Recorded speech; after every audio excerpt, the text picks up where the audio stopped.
Hoy tenemos el honor de contar con una de las mentes más innovadoras en el mundo de la ciencia del deporte y la tecnología aplicada al rendimiento, Carlos Balsalobre.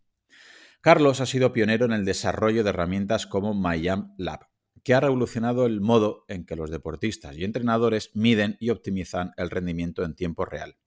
Su enfoque en el entrenamiento basado en velocidad, también conocido como VBT, y su habilidad para integrar ciencia y tecnología en aplicaciones accesibles para todos, lo han convertido en una referencia para atletas y entrenadores de élite en todo el mundo.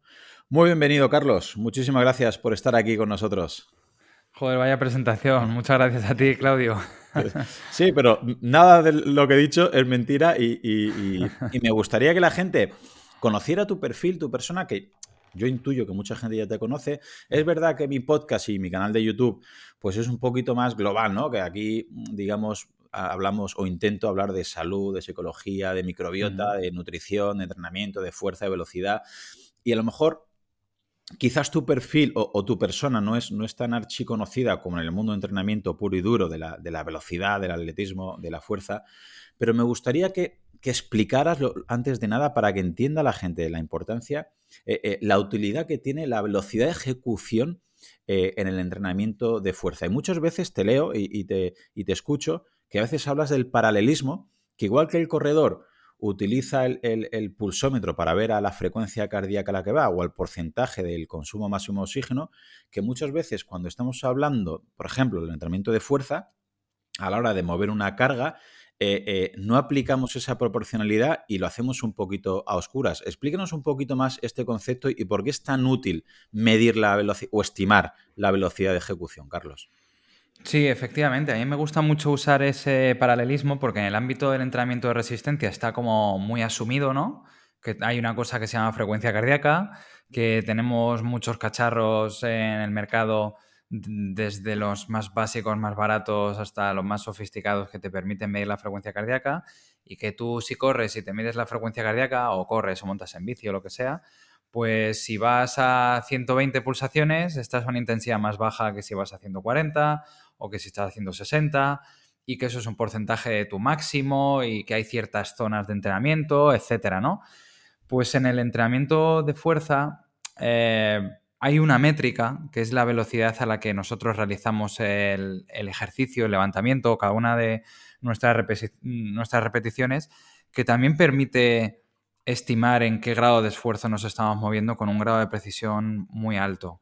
Es decir, si yo mido una barra, imagínate con 50 kilos, por poner un ejemplo, y la muevo a 1 metro por segundo, y al cabo de, no sé, 6 repeticiones, en vez de mover a 1 metro por segundo, ya lo estoy moviendo a 0,8 metros por segundo, pues entonces tengo un indicador del grado de fatiga que está produciendo esa carga durante la serie, y es una forma de individualizar cuántas repeticiones hago por serie. Es decir, típicos planes de entrenamiento de, pues hazte 3 por 10, 3 series de 10.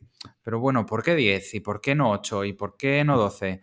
¿Y por qué yo hago 10 y el otro también si somos deportistas diferentes y a lo mejor nos adaptamos diferente? Pues es en definitiva una forma en la que, por un lado, como te acabo de comentar, la medición de la velocidad me puede ayudar a objetivar cuántas repeticiones hago por cada serie, y por otro lado, esa misma medición de la velocidad me va a permitir conocer cuál sería mi fuerza máxima, o lo que llamamos 1RM, que es esa carga que tú puedes levantar solo una vez y que es el gran referente en el entrenamiento de fuerza. Por ejemplo, cuando decimos entrena al 70% de la 1RM, pues esto nos permite conocer cuánto es la 1RM midiendo la velocidad. Si yo sé que 50 kilos los muevo a 1 metro por segundo, por seguir el mismo símil, yo sé que mi 1RM va a ser X. Entonces, esta medición de la velocidad, como digo, por un lado te ayuda en la prescripción para conocer cuál es tu carga máxima y, en consecuencia, adaptar los kilos que te tienes que poner. Y una vez ya te has puesto dichos kilos, te ayuda a guiar cuántas repeticiones tienes que hacer por la serie para optimizar el trabajo y, digamos, hilar más fino.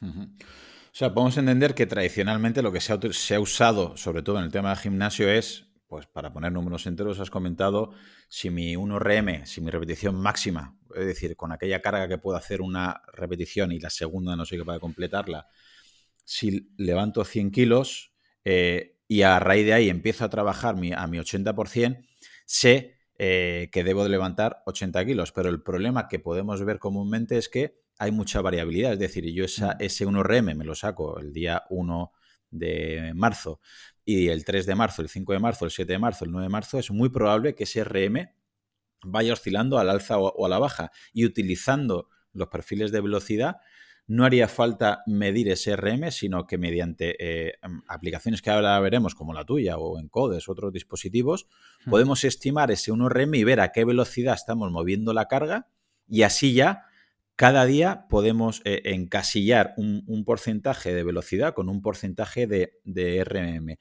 ¿Van por ahí los tiros? Primera pregunta. Y segunda, dentro de esta pregunta, ¿tú has visto bastante diferencia de variabilidad dentro de una semana? Es decir, una persona que levante, lo que comentabas, a 1 metro por segundo el lunes y con los mismos kilos el miércoles, con esa carga la levante a 1,2 o a 0,8, que sería un más 20 o un menos 20 O por... menos 20. Exactamente. Sí, sí, no, estás totalmente en lo cierto con lo que acabas de describir y es un problema real. Y ocurre, claro que ocurre. Y de una forma mucho más frecuente de la que nos pensamos. De hecho, tradicionalmente en el entrenamiento de fuerza se ha usado el 1RM como gran prescriptor y se ha cometido un error que yo he sido el primero que he cometido, que ahora visto con perspectiva me parece, por así decirlo, como demasiado evidente, que es el hecho de pensar que si yo, como tú dices, el 1 de marzo me mido la 1RM y son 100 kilos y pasan, yo que sé, 3 meses y levanto 110 kilos, pues he mejorado 10 kilos. Pero claro, no ha sido todo paulatino y el último día de milagro subo 10 kilos de golpe, sino que esos kilos habrán subido progresivamente, pero tampoco habrán subido en una línea recta perfecta, sino que, como tú dices, habrá ido habiendo altibajos.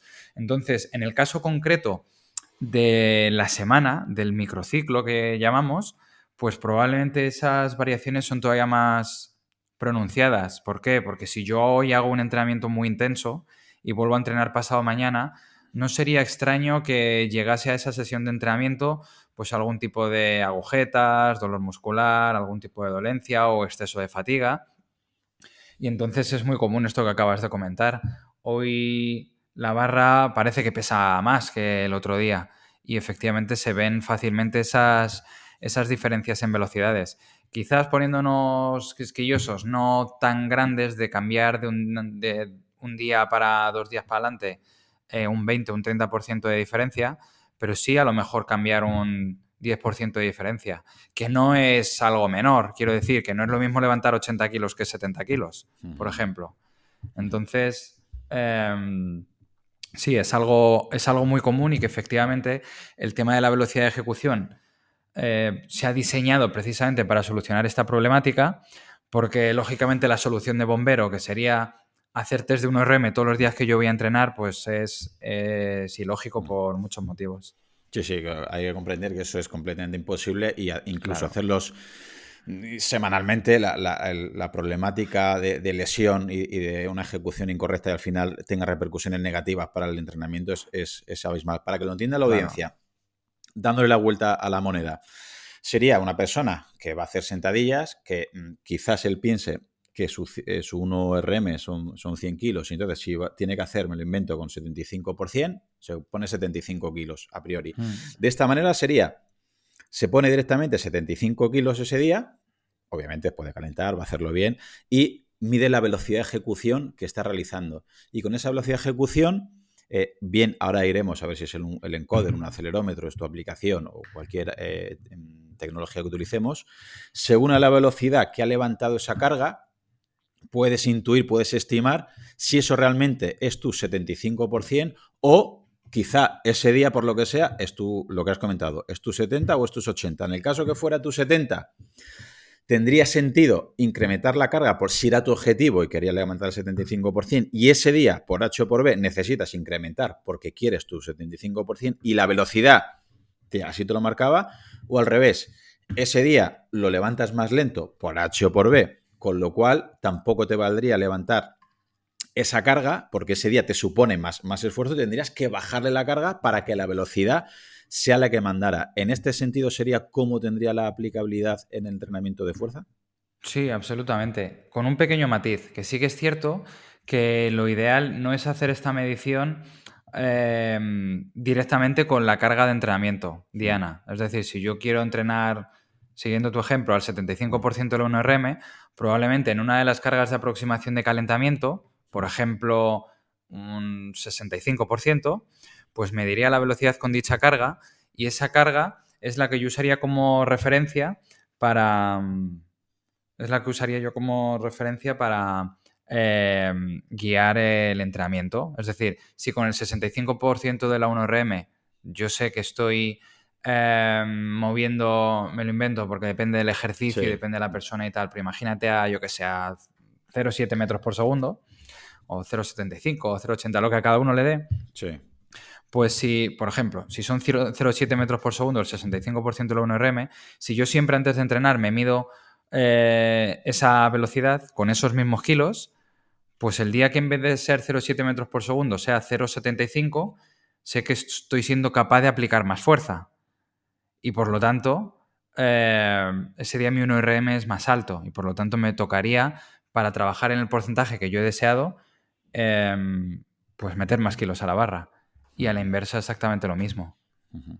Has comentado algo muy importante, que cada ejercicio tiene su porcentaje de velocidad, por así decirlo, y no nos vale un protocolo de velocidad para press de banca que para sentadilla, que para peso muerto, que para dominada, y habría que aplicar, ¿no? En cada caso, en cada ejercicio, a la velocidad que levantamos la carga respecto al tipo de ejercicio que es, porque luego es importante, vamos a hablar un poquito de la fatiga, que creo que es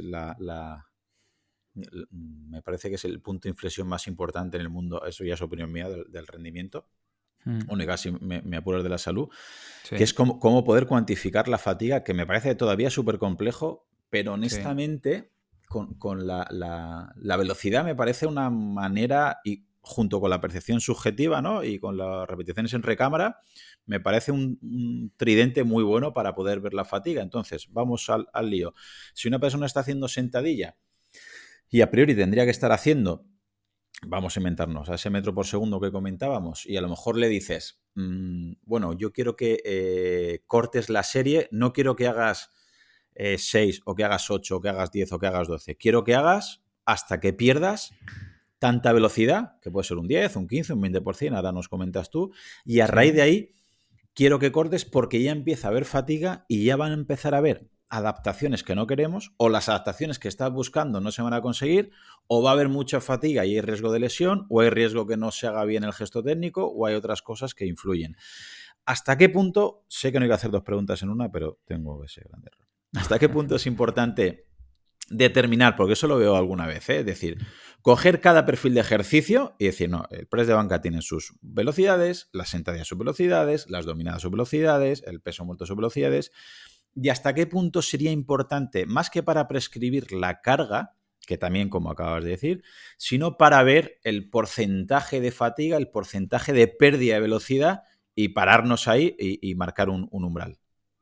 Sí, efectivamente, cada ejercicio tiene su velocidad, pero esa velocidad es la que se asociaría a cada porcentaje de la 1RM y es lo que se usaría para la estimación de la 1RM.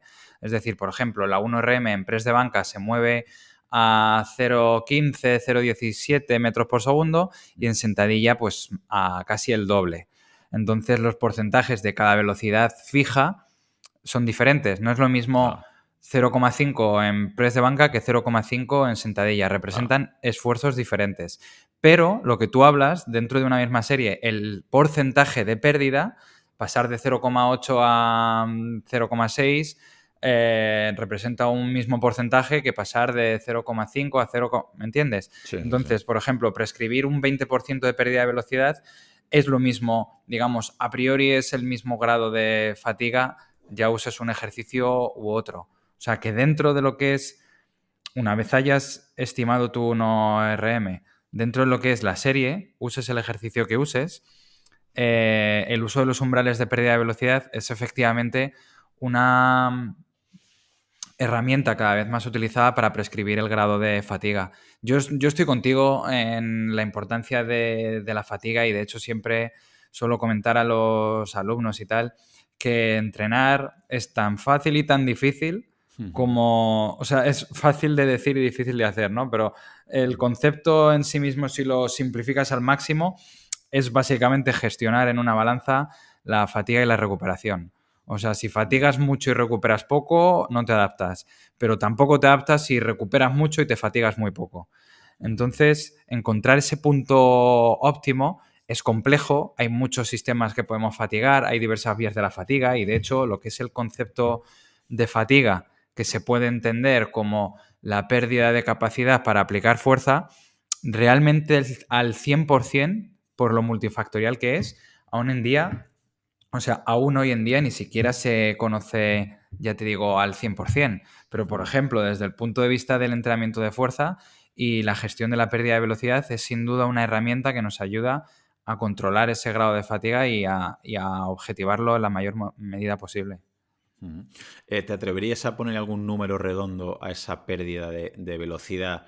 Ahora vamos a ver distintos deportes, ¿vale? No vamos a hablar de culturismo ni estética ni demás, que luego te hago esa pregunta. Una Vale. persona que sea, pues eso, un artista marcial, un corredor, un mediofondista o incluso un velocista que está haciendo ejercicios en el gimnasio, pues por ejemplo, de sentadilla. ¿Vale? Sí. Es decir, para ti habría que programar, que priorizar esto, o te atreverías a poner algún número o algún umbral, alguna franja, decir, mira, no sería lógico, no sería rentable perder más de un porcentaje de velocidad porque ya entraríamos en otro mundo. Pues esa es una muy buena pregunta y está respondida parcialmente en la investigación. Digo parcialmente porque eso que tú has comentado de periodizar la pérdida de velocidad, bajo mi punto de vista, es probablemente la clave y lo más complejo y lo que no se ha investigado todavía en profundidad. Si tuviera que dar algún número redondo, lo que sí la investigación que es sustancial que hay al respecto, parece que cuando se comparan distintos umbrales de pérdida de velocidad de mayor a menor y se observa cuáles son los beneficios que se obtienen o las mejoras que se consiguen, parece que ese punto óptimo, lo que algunos llaman la mínima dosis efectiva, o sea, el Hmm. conseguir lo máximo haciendo lo mínimo, está en torno al 20%.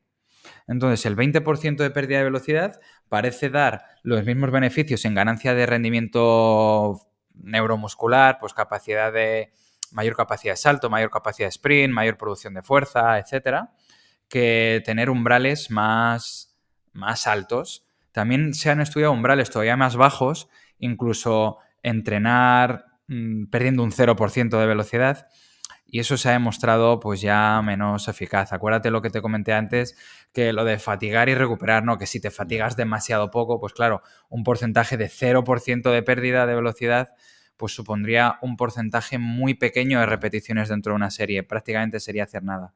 Entonces eso necesitas un cierto estímulo. Pero un 20% puede ser, desde luego, el punto de partida ideal en la inmensa mayoría de los casos en los que lo que interese sea esa mejora de rendimiento neuromuscular. Ahora Ya. bien, como tú dices, dependiendo de la disciplina deportiva, quizás pueda ser interesante en algún momento periodizarlo y permitir algunos porcentajes mayores para tú deliberadamente administrar un grado de fatiga más alto, porque a lo mejor tu disciplina deportiva eh, implique o necesite una resistencia a la fatiga importante en algún momento, ¿no? Entonces, eso, sin embargo, ya te digo que no está tan investigado, pero yo, en lo personal, pues es algo que controlo y que tengo en cuenta y que me parece interesante, porque hay veces que aunque el 20% sea lo óptimo, pues a veces te interesa llegar un poquito más lejos, pues para apretar un poco al deportista y trabajar ese manejo de la fatiga a la que se van a encontrar en condición real. Ujú. Qué importante es todo esto y qué complejo es, ¿eh? Una vez más, Sí, que siempre he sí, hablado de la complejidad y que nos gustan las recetas, sí. porque otra pregunta difícil. Claro, hablas del 20%. Todo aquel deportista que esté escuchándote y diga que yo nunca me he medido, no tengo un encoder, que ahora vamos a eso, no tengo tu plataforma, no tengo tu aplicación. Pregunta imposible, de media, ¿cuánto crees tú que el típico deportista que va al gimnasio a entrenar ¿Mm? conforme te hago la pregunta, sé que no tienes respuesta, pero bueno.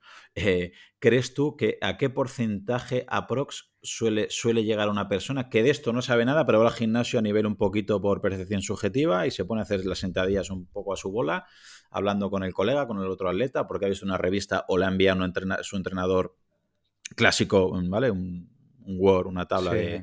de lunes 3x10. ¿A qué porcentaje crees tú que puede llegar de media la gente? Lo digo para que la gente entienda que a lo mejor el 20% no sabes si es mucho o es poco, o el 10-15% si es mucho o es poco, Te pero me entiendo, sí. gustaría que tú dijeras tu opinión, obviamente que es imposible contestar, pero bueno. Sí, no, pero pueden ir los tiros más o menos certeros, ¿no? El lunes haces pecho bíceps, 3x10, Sí. ¿no? Ahí está. Entonces, es cierto que en ese contexto, pues es como muy común, pues como comentábamos un poco antes, ¿no? No recuerdo ya si fuera de cámaras o cuando comentamos el tema de lo intoxicados que están muchas disciplinas deportivas tradicionalmente por el culturismo, ¿no? Y entonces ves a mucha gente entrenar con métodos de entrenamiento del culturismo, aunque ellos no lo sepan, que es básicamente llegar al fallo, probablemente no llegar al fallo real, porque el fallo real es muy duro, pero sí hacer las repeticiones hasta que la última te cuesta bastante, ¿no? Entonces, aunque depende mucho del ejercicio, el deportista, si realmente es fallo real o no, porque en el fallo real es cierto que incluso afectan factores mentales, de capacidad de sufrimiento, etcétera, ¿no? Pues muy probablemente estén en pérdidas de velocidad en torno a un 40, incluso 50%. Entonces, muy seguramente la gente que nunca ha entrenado por velocidad y que siempre ha estado acostumbrada a llegar cerca del fallo, cuando les entrenes con un 20%, van a pensar que están entrenando poco. Porque generalmente van a hacer menos de lo que hacían. Sí. Te lo preguntaba precisamente para llegar a este punto, porque con personas, con atletas que he empezado a implementarlo con ellos, la sensación es de, es que esto no estoy haciendo nada. O sea, Sí. están acostumbrados a un fallo, más que un fallo, un trabajo más local, estructural, muscular que neuromuscular, entonces no acaban con una congestión muscular, no Exactamente. acaban con El ese pump. pumping up, Sí. no acaban lleno de sangre, lleno de plasma, lleno de líquido del músculo, no están congestionados. Y claro, hay una frase en tu libro que me gusta mucho que es no pain, more gain, ¿no? Algo así vienes a decir, que es Sí. que a veces que es difícil localizarlo y ahora ya vamos con el tema del culturismo, de la estética, porque claro, aquellas personas que quieran una hipertrofia más sarcoplasmática, una hipertrofia más de culturista, más de estética, que está súper bien y es muy respetable y está muy bien. Si no te dedicas a ningún deporte de velocidad, de explosividad de movimiento o es estética, pues perfecto. Entonces, quizás llegar más cerca del fallo es lógico. Yo creo que incluso es más beneficioso, aunque se puede atajar de mil maneras este tipo de entrenamiento, pero Sí. quizás no tendría, yo no tendría, no sé si compartes o no, no tendría tanta precaución de que bajen de un 20 o un 30%, porque incluso para ellos puede ser hasta beneficioso. Pero claro, quitando este tipo de deporte o de enfoque, prácticamente no se me ocurren muchos deportes, por no decir que prácticamente ninguno, que deberían atender a estos principios que estás comentando y que a lo mejor ese tipo de entrenamiento no sea tan muscular, tan local, tan estructural, tan sarcoplasmático y sí un poquito más neural, neuromuscular, y a lo mejor esa sesión de entrenamiento, una vez ya es tan fuerte, yo creo que es dura porque levantar cargas y saltar y demás yo creo que sigue siendo dura, pero no tener esa sensación de fatiga muscular, ¿verdad? Van por es decir, casi todos los deportes, crees tú, la gran mayoría se verían beneficiados de un trabajo más de velocidad, de potencia y que sea una fatiga más neural, más nervioso, más central que localizada de un músculo. No hay por qué salir del gimnasio notando que el cuádriceps te arde o que el pecho lo tienes congestionado. Sí, absolutamente. Yo creo que es lo que te comentaba antes, que yo creo que, bueno, yo creo no, es un hecho que muchas disciplinas deportivas se han intoxicado de los métodos del culturismo porque hasta hace no tanto tiempo el entrenamiento de fuerza básicamente hacían los culturistas. Por supuesto, los halterófilos, deportistas de fuerza, ¿no? Pero en muchas disciplinas deportivas no era el caso. Entonces, claro, ¿cuál es el problema? Que el deportista busca esa sensación de, como tú dices, de quemazón, es decir, que se note a nivel local, que si hago ejercicios de cuádriceps que se note muy bien al finalizar la serie que ese cuádriceps se ha congestionado. Y la realidad es que, salvo los casos en los que interese una optimización de la hipertrofia muscular, un desarrollo de hipertrofia, pues la cercanía al fallo no es ni mucho menos beneficioso, sino que de hecho hay estudios que te demuestran que si tú comparas, y no uno o dos estudios, sino muchos estudios que te demuestran que si tú comparas un mismo plan de entrenamiento de mismas series, misma carga, misma frecuencia semanal, mismos ejercicios, pero en un grupo les haces llegar al fallo muscular y los otros te quedas por debajo del fallo, los que se quedan por debajo del fallo mejoran más. Ganan más fuerza, ganan más salto, ganan más sprint. Entonces, yo creo que ese es un reto, como entrenadores. Es decir, saber transmitir al deportista que aunque la sensación de pump, de quemazón, de De congestión. congestión, etcétera, pues no la vayas a sentir igual, pues que a no ser que tú seas culturista, a ti eso te da igual. Tú lo que quieres es correr más, saltar más, lanzar más y eso te va a ayudar. Entonces, sí, creo que es una labor un poco compleja explicarle al deportista esto, pero efectivamente en cuanto lo han entendido y lo aplican y ven los resultados, también te digo que luego no quieren volver atrás. Sí, sí. No, incluso que ese exceso de peso de músculo, luego, si no lo mueves rápido, obviamente es un lastre y vas a saltar Claro. menos, vas a ser menos rápido, vas a acelerar menos, vas a ser más lento y Sí, te sí, puede sí. lesionar antes. En algunas disciplinas deportivas, claro, bueno, en muchas, en las que ya no te interesa la fuerza absoluta, sino especialmente la fuerza relativa a tu peso corporal. Entonces, claro, lógicamente tener más masa muscular implica que tienes más fibras musculares contrayéndose y generando fuerza, pero es una balanza. Si te pasas de tener masa muscular, toda la fuerza que has ganado no compensa todo el peso que has cogido. Entonces es una balanza complicada y en concreto pues en disciplinas deportivas en las que hay que correr mucho, pues no suele interesar mucho ponerse muy grande, claro. Abriendo este melón, repito, creo que la mayoría de manifestaciones deportivas y de deportes, por así decirlo, requieren gran cantidad de potencia o explosividad. Si entendemos la potencia como multiplicar, ¿no? Por fuerza por velocidad, vemos que habría dos extremos, ¿no? Dentro de esta potencia, o volvernos muy fuertes, o volvernos muy veloces, o hacer algo intermedio, porque según cada deportista y cada disciplina sería más acorde. Con tu forma de medir de la velocidad de... Pues claro, si solo me voy al gimnasio y mido los kilos que levanto, solo puedo estar midiendo la fuerza, que está muy bien. Pero sí, claro, si cada vez levanto más kilos, pero estoy perdiendo velocidad, la potencia quizás la puedo estar manteniendo o incluso aumentando la potencia total, pero me puedo estar haciendo más lento. Con lo cual, puede ser contraproducente para mi deporte de manera paradójica. Aunque levante más, muchos atletas se van al gimnasio y piensan que porque en vez de 130 kilos en sentadilla levantan 140, luego van a correr más. Pero luego, si ese movimiento lo han hecho más lento, se hacen más lentos, pueden correr menos paradójicamente o se pueden lesionar. Claro. ¿Cómo podemos saber, Carlos, si me estoy desplazando más hacia la fuerza o si me estoy desplazando más a velocidad? Y segunda pregunta, hoy desde luego me cierran el podcast. Segunda pregunta, ¿cómo sé lo que yo necesito? Es decir, ¿cómo sé si mi atleta o yo necesito irme más hacia la fuerza o irme más a la velocidad en mi disciplina? Pues mira, hay precisamente una metodología pues tremendamente popular que comenzó probablemente en el año 2012, cuando se publica un artículo que primero pues habla de esto de los perfiles óptimos de fuerza y velocidad, que digamos, sin entrar en mucho detalle, es un modelo biomecánico que se propuso, ya te digo, por unos investigadores franceses en 2012, pues que se ha validado, se ha comparado con múltiples dispositivos de laboratorio y bueno, que hoy en día es usado en todo el mundo. Yo personalmente, desde hace también muchos años, lo mido en mi aplicación y es lo que te digo, como lo que se denomina como el perfil óptimo de fuerza y velocidad.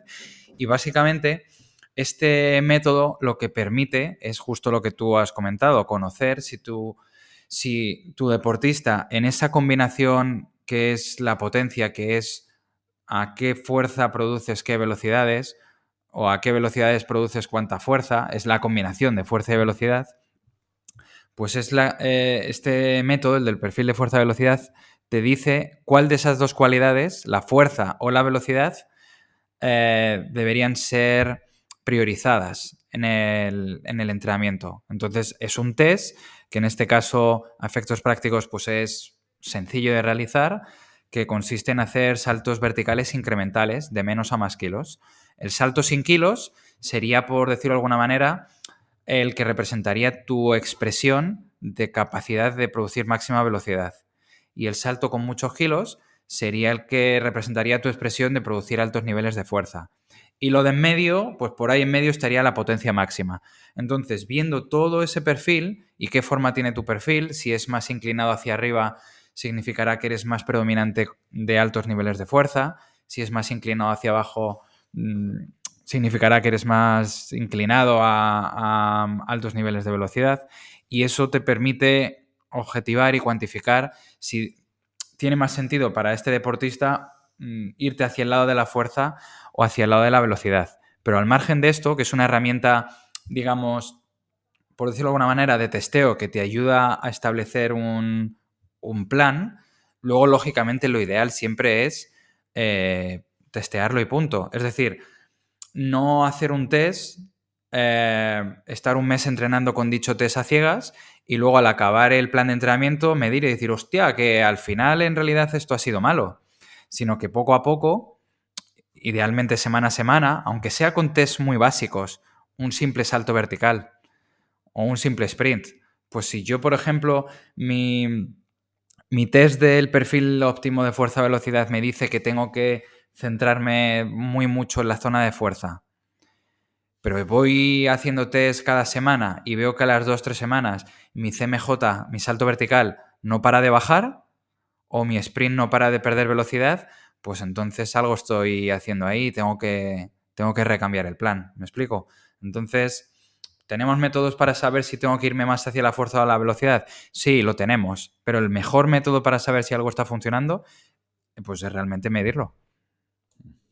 El gran Horacio Anselmi estuvo por aquí hace un par de entrevistas y él era muy, muy radical en todo lo que estás comentando, por supuesto, pero él sobre todo hacía énfasis en que a él no le gustaba medir la velocidad porque para él con diferencia había dos reyes de la velocidad en el mundo de la potencia, que era pues los movimientos olímpicos, la arrancada y la cargada. Decía que a la velocidad que se debe mover la barra es tan rápida en una cargada, aunque sea en el primer gesto, en el clean, en la cargada, en el envión luego, y en la arrancada, que multiplicaban por 4 por 5 la velocidad que hay que mover la barra en sentadilla o en peso muerto o en cualquier ejercicio. ¿Hasta qué punto estás de acuerdo que, como hay tanta diferencia en estos movimientos olímpicos o derivados de estos olímpicos, ¿vale? Porque a veces están diluidos, ¿no? Pues lo haces el power clean, o es decir, desde las rodillas, porque hay gente que no tiene tanta habilidad para poder hacerlo y puede ser lesivo. ¿Hasta qué punto crees tú que no sería necesario medir los básicos como sentadilla, peso muerto, press de banca, dominada, si vamos a hacer, o por qué, mejor dicho, por qué hay que hacer estos movimientos olímpicos y multiplican por 5 las velocidades de estos ejercicios básicos? Claro, por un lado sí es cierto que multiplican las velocidades, pero también reducen mucho las fuerzas. Es lo que conocemos como relación fuerza-velocidad y es uno de los principios fundamentales de la fisiología humana. De hecho, se concedió un premio Nobel de Medicina hace casi 100 años por el descubrimiento de la relación fuerza-velocidad. Y la relación fuerza-velocidad nos dice que, por definición, y esto es un principio, esto ocurre siempre, o sea, no es un caso particular, ocurre siempre en cualquier ejercicio, por estúpido que te parezca, ocurre. Si tú te pones en el dedo una cuerdecita y la cuelgas con 10 gramos y luego con 20 y luego con 30 y vas midiendo la velocidad y la fuerza de la contracción, se va a producir esa linealidad de la relación fuerza-velocidad, que nos dice que a mayor velocidad, menos fuerza y viceversa. Entonces, por definición, si un ejercicio es más rápido que otro o se mueve más rápido que otro, por definición está generando menos fuerza que otro. Entonces, que un ejercicio genere más velocidad no es necesariamente o no es exclusivamente requisito para que sea un ejercicio beneficioso. Quiero decir, si por definición el deportista con el que tú quieres trabajar tiene unas altas necesidades de desarrollar su capacidad de producir newtons, de producir altos niveles de fuerza, pues administrando ejercicios olímpicos no estás administrando, por definición, la máxima capacidad de producir fuerza que tiene su sistema neuromuscular. Y no es algo que por capricho yo estoy diciendo, o por opinión, o por cabezonería. Eso es fisiología. Entonces, a mí me gustan mucho los ejercicios olímpicos. Son muy útiles en muchos contextos, pero como todo, en entrenamiento no es blanco y negro y soy muy poco absolutista prácticamente con nada. O desde luego en entrenamiento con nada.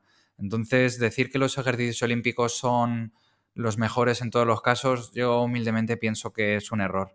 Porque en el contexto en el que, como te digo, por definición tú necesites mayores niveles de fuerza, un olímpico sí te va a generar más velocidad, pero por definición te va a generar menos fuerza. Luego, al margen de otra problemática asociada que yo ha hecho que al principio hubiera sido o haya sido muy defensor de los olímpicos y que al final los haya abandonado, y es que en las disciplinas deportivas en las que yo he trabajado, pues bueno, te comentaba antes, ¿no? Que asesoro hace muchos años a corredores olímpicos y tal, pues tienen tan poca experiencia en levantamientos olímpicos que literalmente no puedo sacar jugo de ellos haciendo levantamientos olímpicos. Yo les pido hacer una cargada o una arrancada, pues sí, me van a hacer algo que más o menos se parece a una cargada o una arrancada, pero los altos niveles de velocidad y de potencia que se producen en una cargada se producen con altas cargas y producidos técnicamente de manera muy correcta, que un atleta de medio fondo no sabe hacer, literalmente, y generalmente un futbolista tampoco sabe hacer, por ejemplo. Entonces, si este tipo de poblaciones sin experiencia en estos ejercicios hacen estos ejercicios, muy probablemente, de hecho, estén directamente al lado opuesto de la relación fuerza-velocidad, exclusivamente metidos en la zona de velocidad, porque utilizarán cargas pequeñitas, las moverán muy rápido, pero no estarán estimulando la otra zona en el caso de que esa otra zona, la de fuerza, sea la que necesiten. Entonces es un tema complejo. ¿Usaría los olímpicos? Sí, pero en algunos contextos solo. Sí, la verdad es que es lo que tú dices, es complejo porque yo creo que bien hechos son imprescindibles, Sí, pero lo veo sí. tan difícil hacerlos bien, sobre todo sobre todo empezar a aprender a partir de cierta edad, que Yo creo que es, ese es el problema, porque yo con esta gente claro, tú piensas que, por ejemplo, estos corredores, hay momentos de la temporada que están corriendo 140 kilómetros a la semana. Si es que la fuerza no tienen mucho tiempo para entrenar. Te vas a otra disciplina deportiva, te vas a un fútbol profesional, pues es que esta gente entrena mucho también y tienen que entrenar muchas cosas diferentes. Entonces, realmente de fuerza entrenan muy poco. Entonces, el poco tiempo que tienes, si lo destinas a la enseñanza de un levantamiento olímpico porque tú consideras que el levantamiento olímpico les va a dar muchos beneficios, pues al final la relación costo-beneficio no es beneficiosa para nada. Es decir, tardarías muchísimo en conseguir que fueran capaces de exprimir todos los beneficios de los levantamientos olímpicos y a lo mejor pues podrías haber conseguido lo mismo pues haciendo otras cosas. Entonces, si tienes disciplinas deportivas en las que yo lo usan y ya lo saben ejecutar, pues entonces fantástico, entonces hazlo. Pero si tienes que empezar desde cero y tienes muy poco tiempo para trabajar, pues la verdad es que va a ser difícil. yo creo que es buena idea a los entrenadores de base y formadores, que si pueden ser desde que son más Exactamente, desde jovencitos, que más son pequeñitos, pequeñitos. ¿verdad? Que lo Claro. empiecen a trabajar muy bien Para que la te técnica. lleguen, sí, Y el día de mañana, que ya son senior, por claro, así decirlo, ya puedas tú meterle y prescribir ese claro, tipo de entrenamiento, porque exacto. si no pues son movimientos, para mí no son fáciles, No, son eh, difíciles. y son difíciles, y hacer, como todo, ¿no? Hacerlo bien es muy... Creo que son tan extremos estos ejercicios que hacerlos bien no hay comparación, o sea, son los mejores que hay, pero Sí, hacerlos mal son muy lesivos, sobre todo sí, hacerlos completos desde el suelo. Tú, sí, sin embargo, Carlos, en tu aplicación, vemos yo he seguido tu evolución. Claro, la primera aplicación era Mayam, ¿vale? O sea, sí. creo que has centralizado, corrígeme, ¿no? Tu núcleo de la tecnología, lo que has basado todo, ha sido el salto, porque has pasado de Mayam 1 a 2 a 3 y ahora las que engloba todas es Mayam Lab.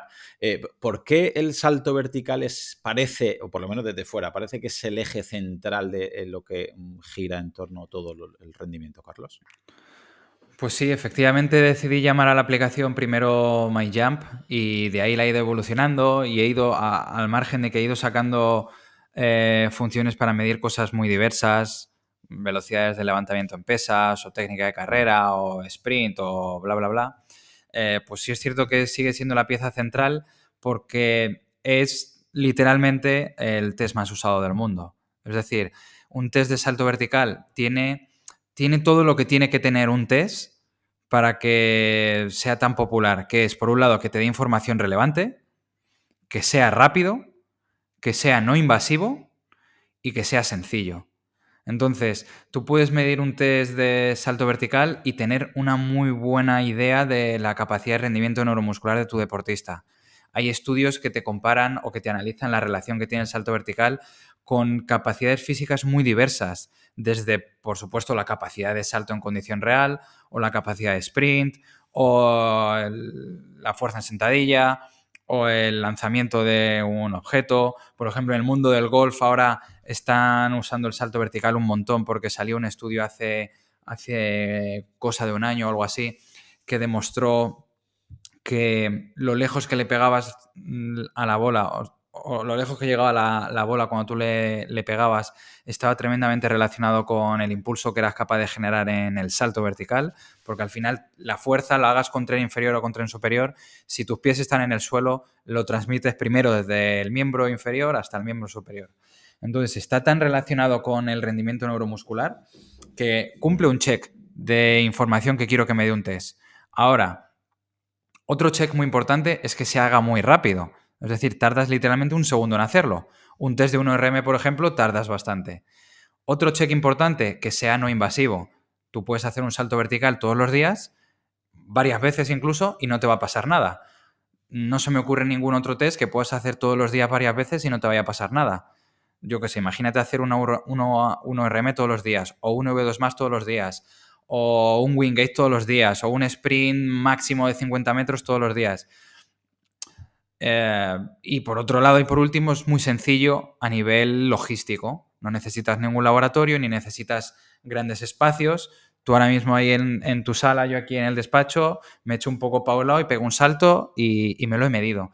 Entonces tiene todos los requisitos para que en la inmensa mayoría de disciplinas deportivas, por una cosa o por otra, pues pueda ser interesante, porque te da, como digo, esa gran capacidad de medición de manera sencilla y, por ejemplo, el salto vertical se ha demostrado que es un gran indicador de estado de forma. Entonces, incluso aunque tu disciplina deportiva no saltes, pues la medición de un salto vertical de manera sistemática, por ejemplo, una vez a la semana, te va indicando cómo va evolucionando tu nivel de rendimiento. O sea, podemos entender que se puede utilizar de manera aguda o de manera crónica, ¿no? Es decir, de manera Exacto. aguda en una sesión para ver, incluso si estás haciendo series de sprints, series de propia, obviamente de saltos o incluso en el gimnasio, podríamos comprobar del primer salto, me lo invento, si ese salto han sido 50 centímetros, puedes ver luego a mitad de la sesión o a final de la sesión la fatiga que ha habido y es proporcional a la pérdida de salto que estás haciendo. Es decir, si tú estás saltando 50 centímetros y saltas 5 centímetros menos cuando llevas una serie de entrenamiento, estás saltando un 10% menos. ¿Eso más o menos tiene alguna proporción respecto a la fatiga neuromuscular global, aunque tu entrenamiento esté siendo de sprints o de sentadillas o de peso muertos? Sí, de hecho, ya te digo, como tú bien decías, hay forma de medirlo de manera aguda y de manera a largo plazo, ¿no? Entonces, de manera aguda, pues se ha demostrado en ejercicios tanto por ejemplo, de fuerza en gimnasio como en ejercicios de sprint, en pista, etcétera, que si tú mides el salto vertical antes, luego haces un determinado entrenamiento y luego mides el salto vertical o bien al terminar del todo la sesión de entrenamiento o bien intrasesión, pues la pérdida de salto que has obtenido está muy asociado con el grado de fatiga que has conseguido. Hay, por ejemplo, estudios que te miden en sprinters después de distintos bloques de series de sprints, paran, miden el salto, miden el lactato, vuelven a hacer otro bloque, al acabar paran, miden el lactato, miden el salto, hacen otro bloque y ven la correlación. Y se observa que hay una asociación muy, muy grande entre ambas métricas, entre ambas variables. De tal manera que tú puedes medir un salto vertical, analizar la pérdida de salto vertical que has obtenido y tener una certeza bastante elevada de en qué grado de fatiga estás moviéndote, por decirlo de alguna manera. Entonces, volvemos un poco a lo que decíamos antes con el tema de la velocidad, y es la gran pregunta, lo complicado de todo esto. ¿Qué grado de fatiga, o en este caso, qué grado de pérdida de salto yo me voy a permitir? ¿Cuál sería el número? Pues es cierto que igual, si haces un símil con lo que te dije antes de la velocidad y te vas a los papers y tal, pues sí parece que el grado de fatiga parece incrementarse, es decir, esa relación con el lactato pues empieza a estar por encima de 4 milimoles, que sería básicamente donde suele estar el umbral anaeróbico, en torno a partir de un 10%. Entonces, en líneas generales, el 10% es lo que se suele recomendar como punto ideal, por así decirlo, a partir del cual ya entras por encima de umbral. Claro, es cierto que a lo mejor hay situaciones en las cuales te interesa meterte ahí arriba precisamente, pero al menos con la medición del salto vertical pues tienes una variable pues como muy objetiva o cuantitativa para que sepas en dónde estás. Y a nivel crónico, se puede utilizar, por ejemplo, decías antes un día a la semana. Vamos a imaginar que una persona se quiere medir el salto, calienta y antes de entrenar, pues es decir, que está todavía fresco, que no hay fatiga de ese día, todos los lunes. ¿Vale? Todos los lunes, a partir de ahora, se mide el salto. Y vamos a poner como media que empiece con 50 centímetros. Podemos entender que si de repente un lunes salta 45 o 42 centímetros o 40 centímetros, es probable que esa semana sus marcas no vayan a ser las mejores por estrés psicológico, por estrés físico, biomecánico, metabólico, por un virus, porque ha metido unos microciclos de carga muy fuertes, esa semana no vaya a ser la mejor de su vida. Y al revés, si llega un lunes y en vez de 50 salta, me lo invento, 55, 58, 60 centímetros, bueno, lo que fuera, seguramente esté más preparado, hay una predisposición de su sistema nervioso para poder ejercer un poquito más de fuerza, de velocidad, y es posible, que no tiene por qué ser al 100%, que tenga una mejor marca o mejor rendimiento en los días siguientes. Sí, efectivamente. De hecho, eso es algo que yo cuando hice la tesis doctoral, que es cuando empecé a trabajar así con atletas profesionales, corredores, pues una de las cosas que medíamos era el salto vertical todas las semanas, el mismo día de la semana, eran los jueves. Medíamos también muchas otras cosas, ¿no? De temas de kilometraje, carga de entrenamiento, temas de hormonas y tal. Y lo medimos, ya te digo, todas las semanas en ese contexto durante todo un año. Y luego cuando acabó todo ese año, pues digamos que analizamos los datos y demás y, y cruzamos esos datos de salto vertical con los dos momentos pico de la temporada, que fueron el momento de mejor marca de la temporada y peor marca de la temporada. Y entonces vimos que había una asociación y que en los momentos en los cuales el deportista tenía la mejor marca de la temporada, el salto vertical de esa semana estaba significativamente por encima de la media de la temporada. Mientras que cuando se hizo la peor marca de la temporada, estaba significativamente por debajo de la media de la temporada. Entonces, efectivamente, sí que es un indicador a largo plazo que te puede estar informando sobre tu estado de forma. Porque, en definitiva, si saltas más es porque estás siendo más capaz de aplicar fuerza y aplicarla rápido, y si saltas menos es que esa capacidad está disminuida. Muy, muy curioso, muy importante. Y estamos hablando del CMJ, del Contra Movement Jump, porque Eso es. aquí hay mucha gente que a lo mejor dice, vale, saltar ¿a qué se refiere Carlos? Salto desde un cajón, salto una pierna, salto dos piernas, media sentadilla, sentadilla profunda. Explícanos, por favor, por qué suele ser, aparte ya no en tu aplicación, sino ves muchísimos estudios y casi todos van a morir al CMJ, al Contra Movement Jump, y de manera intuitiva, mucha gente a lo mejor se iría sin el que no ha saltado, porque el que ha saltado, ¿no? De manera intuitiva dice, es que no sé, me parece más fácil hacer un poquito de rebote que hacerlos de parado. ¿Por qué es el CMJ y qué diferenciaría contra un squat jump o con un drop jump, por ejemplo? Pues sí, efectivamente, porque hay muchísimos, cientos de estudios que han demostrado que es un test que, lo que comentaba antes, ¿no? Que te daba mucha información, que se relaciona con muchos parámetros, el ejemplo que te decía del tema del golf y tal. O sea, en disciplinas deportivas muy, muy diversas y que además, y lo más importante, que se ha demostrado que es un test muy fiable. ¿Qué significa que sea fiable? Pues que en las mismas condiciones siempre te da la misma medida. Eso no te ocurre, por ejemplo, con un salto vertical a una pierna o con un salto horizontal a pies juntos. ¿Por qué? Porque ya interviene en mayor medida el componente técnico. Y entonces siempre que el componente técnico, el componente del ángulo de salida, del equilibrio o algo así, pues hace que la variabilidad a la hora de realizar el test se incremente.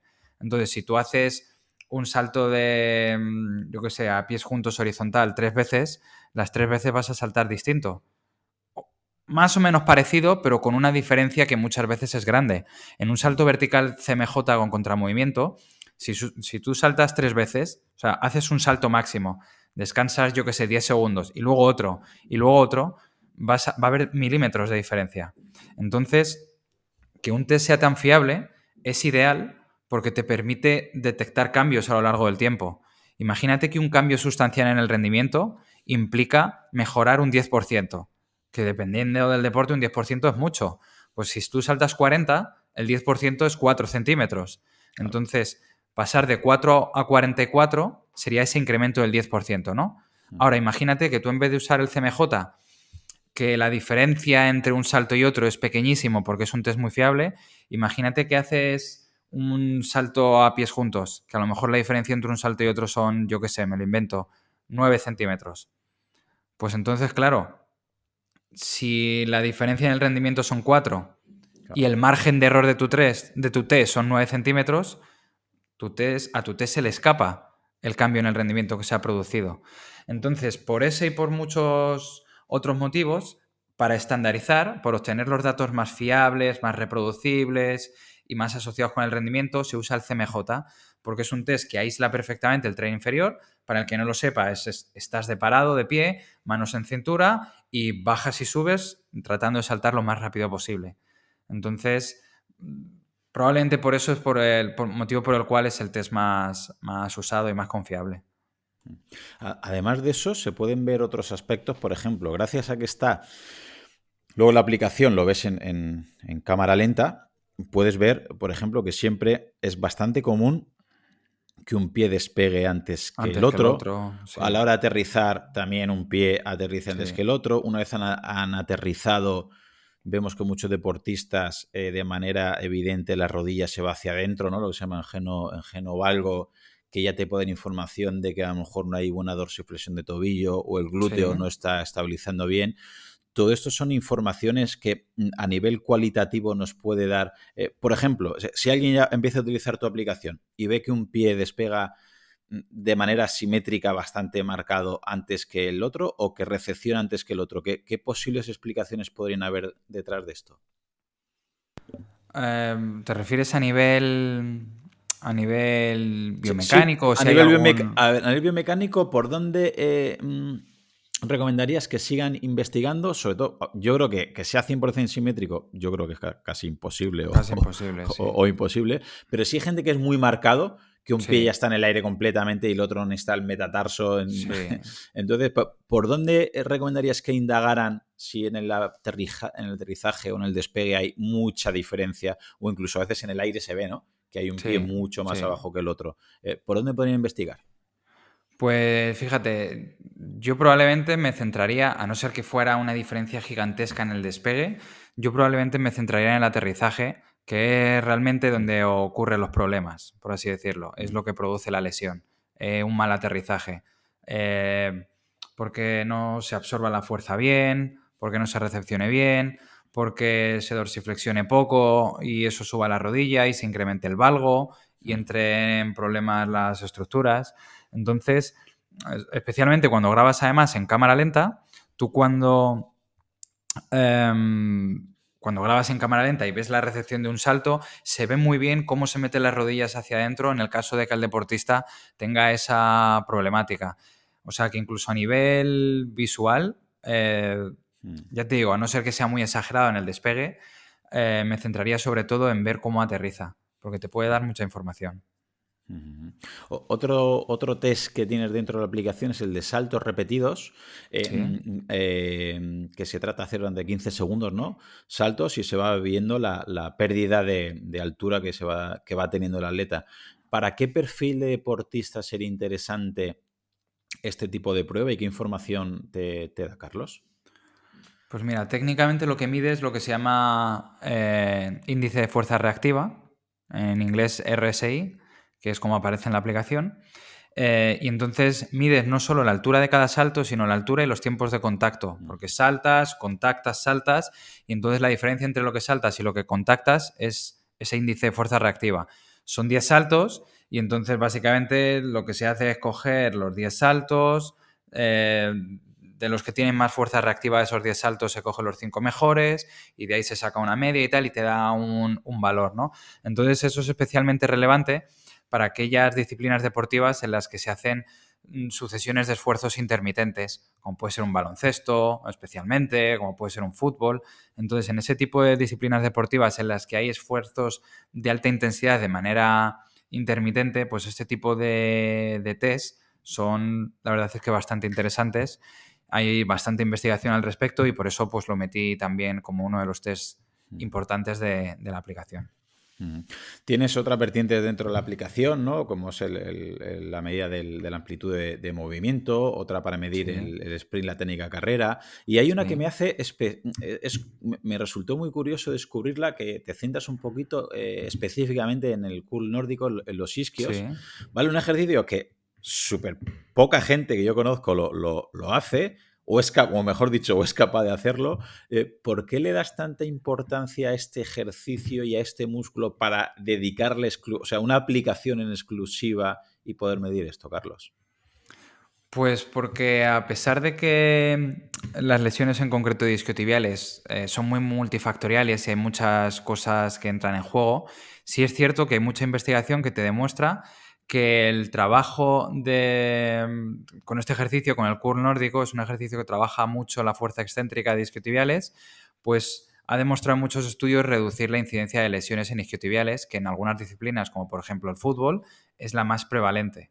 Entonces, es una forma de cuantificar qué grado de fuerza tienes en este ejercicio del curl nórdico, de poder saber, digamos, de poder cuantificar de alguna manera si va mejorando tu rendimiento o no, que es una forma indirecta de saber si va mejorando tu fuerza excéntrica en los isquiotibiales o no. Y entonces, pues básicamente por eso decidí hacer ese test, porque había como entiéndeme, ¿no? Como una especie de clamor popular en la literatura científica, porque se usa mucho, la gente a nivel prevención de lesiones discotibiales es algo bastante conocido y decidí aportar esa herramienta que básicamente lo que te permite medir es cómo de lejos llegas en esa caída nórdica y eso está asociado con cuánta fuerza tienes, ¿no? Cuanto más lejos seas capaz de llegar, pues implica que eres más capaz de aguantar tu peso de manera controlada hacia abajo, que es lo que técnicamente pues, llamamos fuerza excéntrica. Ujú. Aparte, yo lo veo un buen predictor que es mucho más complejo, obviamente, pero a la hora, por ejemplo, de lesiones de rodilla, de ligamento cruzado anterior y demás, tener una buena fuerza excéntrica en isquios, sin Claro. duda, no es el único factor que participa, pero sí que creo que es un factor muy importante a la hora de esta prevención. Y lo que decimos, que muchas veces propios futbolistas o muchos deportistas están entrenando tanto que quizás no pueden dedicarle un tiempo concreto a trabajar todo eso porque sería un poquito más cañero y no se pueden recuperar. Pero yo estoy seguro que muchos deportistas, si trabajaran mejor, por ejemplo, el curl nórdico y demás, es un factor de protector, creo yo, Sí, humildemente a la hora de esto. No sé si estás de acuerdo con sí, lesiones de rodilla, totalmente. con cruzado anterior y demás. Muy bien, Carlos. Y ya para terminar, hay gente que dice, bueno, yo es que utilizo o una pareja o un amigo, un compañero, un entrenador utiliza pues un encoder. Otros utilizan el programa de Kinovea, otros utilizan acelerómetros, otras plataformas de fuerza. Y muchos dicen, Claudio, es que no va a ser igual de eficiente o mejor dicho, de válido o de fiable una plataforma que te vale 1.000 euros o un encoder que te vale 300 euros respecto a una aplicación de móvil. ¿Hasta qué punto tu aplicación es similar respecto a los datos que mide? Y segunda pregunta. ¿Qué error que veo que... El error que yo más veo en la gente es que empieza a mezclar. Es decir, un día utiliza un encoder, otro día utiliza un Exactamente. acelerómetro, otro día tu aplicación, otro día una plataforma de fuerza. Y el batiburrillo que hay es cuando los datos empiezan a bailar. Sí, pues efectivamente. Yo creo que ese es vamos, creo no, ese es el principal problema. Respecto a la validación de la aplicación, pues honestamente he de decir que es la aplicación más validada del mundo. Habrá probablemente 15 o 20 artículos científicos y eso es muy raro en tecnología del deporte, que generalmente hay uno, dos, tres artículos de validación, pero mi aplicación, no me preguntes por qué, pues la ha querido validar mucha gente. Yo no sé si por incredulidad y decir, pues lo voy a probar yo también, no vaya a ser. Y es verdad que hay muchos grupos de investigación de distintas partes del mundo que a lo largo de los años la han validado. Entonces, pues sí, respondiéndote en ese sentido rotundamente, sí es válida y fiable, pero lo más importante es tener en cuenta que aunque tú compares una plataforma de 10.000 euros con otra de 10.000 euros, siempre va a haber un margen de error. No existe margen de error 0.0.